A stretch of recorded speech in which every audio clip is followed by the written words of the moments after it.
ఉగాది పచ్చడి తయారు చేసుకోవడానికి మనకి ఇవన్నీ కావాలన్నమాట.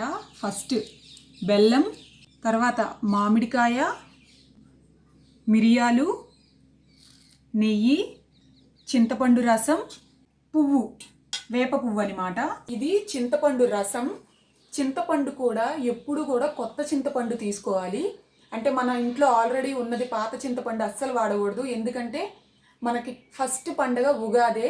సో కొత్త పండగకి చింతపండు కూడా కొత్తది వాడాలి. ఫస్ట్ అయితే చింతపండు రసం వేస్తున్నాను. నెక్స్ట్ మామిడికాయ ముక్కలు. సమ్మర్ అంటేనే మ్యాంగోస్ కదా. నెక్స్ట్ ఇలా మ్యాంగోని ఇలా చిన్న చిన్న ముక్కలుగా కట్ చేసాము. సో అవి కూడా వేసేస్తున్నాం. తర్వాత బెల్లం కూడా చింతపండు లాగానే కొత్త బెల్లం వాడాలి, పాత బెల్లం వాడొద్దు. తురిమిన బెల్లం కూడా ఇప్పుడైతే ఇందులోకి వేస్తున్నాను.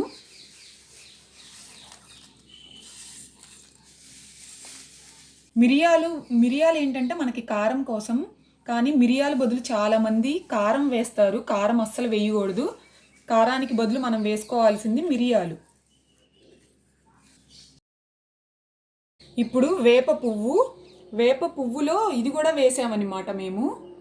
వేప చిగురు కూడా వేసాము.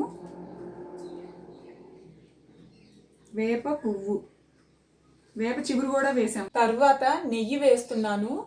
నెయ్యి బదులు మామూలుగా మనమైతే ఉప్పు వేసుకుంటాం అనమాట మొదటి నుంచి. కానీ ఉప్పు అస్సలు వాడకూడదు. ఉప్పుకి బదులుగా నెయ్యి కానీ లేదంటే మనకి సైంధవ లవణం ఉంటుంది కదా, అది వేయాలన్నమాట. ఈ రెండిట్లో ఏదో ఒకటి, కానీ ఉప్పు అసలు వేయకూడదు. ఇప్పుడు మొత్తం మిక్స్ చేస్తున్నాను. ఉగాది పచ్చడి రెడీ అవ్వబోతుంది. చూసారా, కొత్తగా ఉగాది పచ్చడి అనమాట.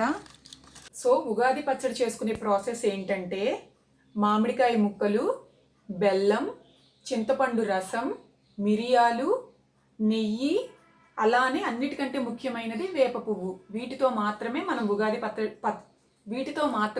ఉగాది పచ్చడి చేసుకోవాలి. అంతేకాని కారం వేయొద్దు, అలానే ఉప్పు కూడా వేసుకోకూడదు అనమాట.